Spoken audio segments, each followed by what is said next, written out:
నేడే రాష్ట్ర బడ్జెట్ ఈరోజు ఉదయం 8 గంటలకే మంత్రివర్గం అయితే బడ్జెట్ను ఆమోదించింది. 9 గంటల నుంచి మూడో రోజు సమావేశాలు అయితే ప్రారంభం కాబోతున్నాయి అన్నమాట. బడ్జెట్లో సంక్షేమ రంగానికి అత్యధికంగా నిధులు కేటాయించబోతున్నారు.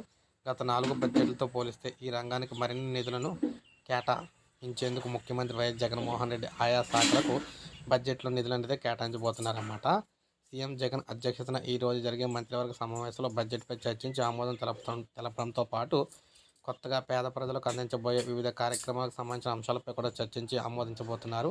ఎన్నికల వేళ సీఎం జగన్ కీలక నిర్ణయాలు చేయబోతున్నారు. ఆ దిశగానే బడ్జెట్ను రూపొందిస్తున్నట్లు చెబుతున్నారు. మహిళలకు ఆర్టీసీ బస్సులో ఉచిత ప్రయాణం, పేదలకు పెన్షన్ పెంచే అంశాన్ని కూడా ప్రభుత్వం అయితే పరిశీలిస్తుందన్నమాట. అదేవిధంగా రుణమాఫీతో పాటు కొత్తగా మరికొన్ని పథకాలను ప్రజల ముందుకు తీసుకెళ్లే ప్రణాళికలు కూడా సిద్ధం చేసినట్లు అధికార వర్గాలు అయితే చెప్తూ ఉన్నాయి. సో మొత్తం మేము చూసుకున్నట్లయితే ఈ విధంగా మనం చూసుకున్నట్లయితే సో ఇప్పుడే అదిరిపోయే శుభార్త అనమాట. సో ఈ రోజు అనేక పథకాలకు సంబంధించి కొత్త పథకాలకు సంబంధించి సీఎం జగన్ గారు అయితే ప్రకటించబోతున్నది. ఇది ఒక బంపర్ ఆఫర్ అని చెప్పుకోవచ్చు ఏపీలో ఉన్న ప్రజలందరికీ కూడా. సో ఎవరైతే సంక్షేమ పథకాల కోసం ఎదురు చూస్తున్నారో వారందరూ ఒక లైక్ చేయండి, సబ్స్క్రైబ్ చేసుకోకపోతే మన ఛానల్ సబ్స్క్రైబ్ చేసుకొని ఫాలో